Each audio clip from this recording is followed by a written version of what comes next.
दोस्तों महाकुंभ में एक ऐसी घटना हो गई है जिस घटना से हम आपको रूबरू करा रहे हैं। दोस्तों यह घटना आपके दिल को धड़का देगी। दोस्तों यह घटना जो है आपको चौंका देगी कि इस तरह से भी भारत में घटनाएं हो सकती हैं। दोस्तों एक विदेशी महिला नाकोबी जो है वह भारत में महाकुंभ नहाने के लिए आती है और उसके कपड़े तक दोस्तों आखिरकार गायब हो जाते हैं। उसके साथ जो दोस्तों कर्म होता है, जो दुष्कर्म होता है, शायद ऐसी दोस्तों पहली बार घटना हुई होगी।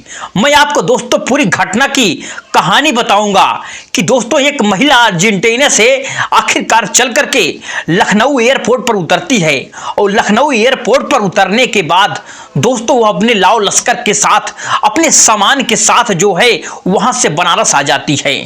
दोस्तों वह महिला बनारस भगवान भोलेनाथ का दर्शन करके वह जो है महिला सोचती है कि प्रयागराज के लिए यहां से हम निकलेंगे। दोस्तों उसके लिए उसके बाद वहां से वो तैयार आखिरकार होती है और दोस्तों फिर भगवान भोलेनाथ जो हैं हजारों वर्षों से जब दोस्तों विराजमान हैं, जिनको दोस्तों इसने बनाया नहीं है, जो स्वयं प्रकट हुए हैं, उस भगवान का दर्शन करने के लिए वह दोस्तों महिला काफी आखिरकार खुश होती है और वहां से दोस्तों प्रयागराज के लिए ट्रेन पकड़ करके आखिरकार चल देती है। ट्रेन में जब दोस्तों बैठती है तो उसके लिए एक सीट आखिरकार रिजर्व होता था और वहां पर बैठती है और ट्रेन में दोस्तों उस ट्रेन की ऐसी बोगी में एक संत बैठा हुआ था जिस संत के पास टिकट दोस्तों बिल्कुल भी नहीं था और वो संत फ्री टिकट कर रहा था। यात्रा दोस्तों उसके बाद होता क्या है कि वह संत से बातें करने लगती है महिला। संत दोस्तों उससे बातें करने भी लगता है और संत बिल्कुल दोस्तों समझ जाता है कि यह एक विदेशी लड़की है और विदेशी आखिरकार गर्ल है और वह दोस्तों वहां से आई है और भारत में घूमने के लिए या फिर गंगा स्नान करने के लिए, कुंभ में नहाने के लिए। उसके बाद दोस्तों साधु उससे आखिरकार बातचीत करते करते, साधु भी दोस्तों पढ़ा लिखा आखिरकार था और वो अंग्रेजी में बातें कर रहा था उस महिला से। हालांकि दोस्तों नाकोबी जो है वो हिंदी जानती थी, इसलिए नाकोबी जो है उसे हिंदी में भी बातें करने लगी थी और अंग्रेजी भी दोस्तों कभी कभी बोल लेती थी और साधु भी दोस्तों अंग्रेजी बोल रहा था और साधु भी दोस्तों फराटेदार आखिरकार अंग्रेजी बोल रहा था, इसलिए कि पढ़ा लिखा साधु बिल्कुल साफ साफ लग रहा था। उसके बाद वो साधु की बातों में वह महिला आ जाती है और साधु बताने लगता है कि सभी सनातन की सारी शिक्षाएं जो हैं उसे रास्ते में ही आखिरकार दे देता है और बता देता है कि भगवान जो है हमारे रामकृष्ण है, भगवान हैं और महादेव हैं। लेकिन इन सब बातों में वह दोस्तों महिला आखिरकार पड़ जाती है। पढ़ने के बाद जो है वो साधु पर दोस्तों पूर्ण रूप से विश्वास कर लेती है। जब साधु पर ट्रस्ट कर लेती है तो उसके बाद होता क्या है कि साधु उसके साथ ही दोस्तों कहता है कि तुम ऐसा करो, तुम हमारे साथ चलो और हमारी कुटिया में चलना और हम तुम्हें जो है कुंभ स्नान आसानी से करा देंगे, इसमें कोई शक नहीं है। इसके बाद वह राजी दोस्तों हो जाती है महिला।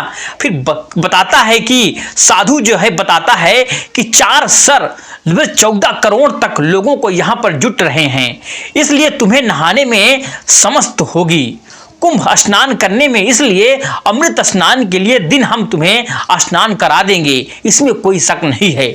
और जो है दोस्त अब हम तुमसे 1 रुपया भी नहीं लेंगे, 1 पैसा भी नहीं लेंगे, इसलिए कि हम लोग भगवान के नाम पर जीते हैं और भगवान का नाम ही खाते हैं और भगवान का नाम ही पीते हैं, उन्हीं के नाम में जीते हैं। इन सब दोस्तों बातों में जो है वह नकोबी महिला बिल्कुल पड़ जाती है और नकोबी थी दोस्तों भोली भाली बिल्कुल थी, इसलिए कि दूसरे देश में कोई भी जाता था तो दोस्तों भोला भाला हो जाता है और दूसरे देश के बारे में दोस्तों कल्चर के बारे में, उसके कोई दोस्तों किसी भी चीज के बारे में उस महिला को बिल्कुल भी मालूम नहीं होता है। और उसके साथ एक ऐसे दोस्तों एक इंसिडेंट हो जाता है और उसके साथ एक घटना हो जाती है। क्या दोस्तों घटना होती है मैं आपको बता रहा हूं। उसके बाद वह उसको अपनी दोस्तों साधु जो होता है कुटिया में ले जाता है और प्रयागराज के दोनों दोस्तों पहुंचते हैं। फिर उतरते हैं वहां पर प्रयागराज। उतरने से पहले जो दोस्तों साधु उसे त्रिपुण और टीका बिल्कुल लगा चुका होता है और उसे दोस्तों बिल्कुल भभूत तक लगा दिया होता है उस महिला को। रास्ते में दोस्तों भभूत लगाने के बाद सब लोग बताते हैं कि यहाँ पर तुमको संत की भेष में आखिरकार जाओगी तो ज़्यादा तुम्हारी इस कुंभ में वैल्यू मिलेगा और तुम्हें अधिक लाभ भी मिलेगा, इसमें कोई शक नहीं है। उसके बाद वह अपनी दोस्तों कुटिया में साधु उस महिला को ले जाता है और 3 संत और भी दोस्तों होते हैं उसी समान जिस तरह का दोस्तों भभूत लगाया हुआ था और जिस तरह से दोस्तों कपड़े पहने हुआ था उसी तरह का दोस्तों कपड़ा 3 और दोस्तों संत वहां पर पहने हुए थे। उसके बाद होता क्या है कि संत दोस्तों जब वो चारों संत हंसने लगते हैं कि एक बड़ा मुर्गा आज इन्होंने आखिरकार पकड़ा हुआ है, एक बड़ा माल इन्होंने आखिरकार पकड़ रखा है। उसके बाद होता क्या है कि साधु दोस्तों संत जो है वो संत जो है आपस में दोस्तों फिर गचबच बचबच बातें करने लगते हैं। उसे दोस्तों भाषा समझ में आती नहीं है और फिर नकोबी दोस्तों जो महिला होती है नकोबी हंसने लगती है और बात दोस्तों उसे समझ में बिल्कुल नहीं आता है और साधु दोस्तों अपने फिराक में हंसते हैं और उन्हें को भी दोस्तों सोचती है कि संत मिल जाएं, 4 भगवान एक बार हमें आखिरकार मिल रहे हैं तो भाई हम इससे बड़ा खुशी और क्या हो सकता है। इसके बाद दोस्तों जो नकोबी महिला होती है नकोबी वो बातों में बिल्कुल उसके साधुओं के उलझ जाती है और बोलती है कि नकोबी जो थी वो काफ़ी दोस्तों अमीर घर की लड़की थी, इसलिए अपने सारे गहने कपड़े जो है लेकर महंगे महंगे गहने दोस्तों वह पहन करके आई हुई थी। उसके बाद उसे नहाने के लिए प्रेरित किया जाता है। उसके कुटिया में दोस्तों वो सुबह सोती है और सुबह लोग दोस्तों लगभग 4 बजकर स्नान करने के लिए समय होता है तो दोस्तों वो बोलती है कि नोक बिज बेटी तुम यहाँ से अब जाओ और नहा करके आओ, अपने सारे कपड़े गहने यहाँ उतार दो, यहीं पर रख दो, उसके बाद तुम नहा करके फिर कुंभ में से आना और तुम्हारे कपड़े और गहने यहीं पर सुरक्षित रहेंगे।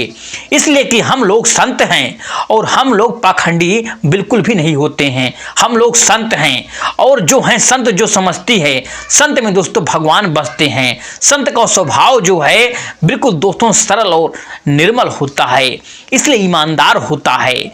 इन सब बातों में दोस्तों वह नकोबी महिला उजला जाती है और वो दोस्तों नहाने के लिए आखिरकार चल देती है।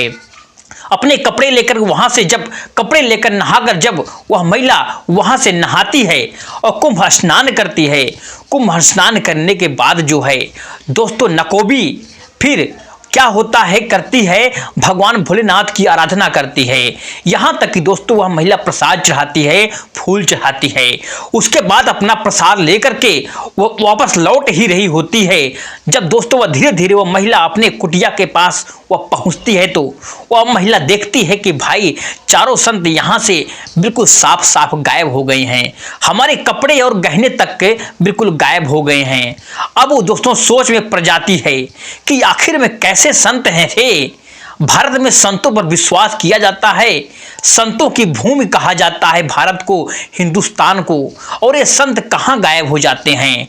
तो दोस्तों संत नहीं थे, वो बिल्कुल पाखंडी थे, यहाँ तक कि चोर थे, लुटेरे थे जो दोस्तों संत के भेष में थे। और कुंभ में दोस्तों बहुत ही बड़े बड़े संत आए हुए थे, एक से दोस्तों ईमानदार, एक से पुण्यात्म संत आए हुए थे। लेकिन दोस्तों पापी भी उसी कुंभ में बिल्कुल साफ साफ घूम रहे थे।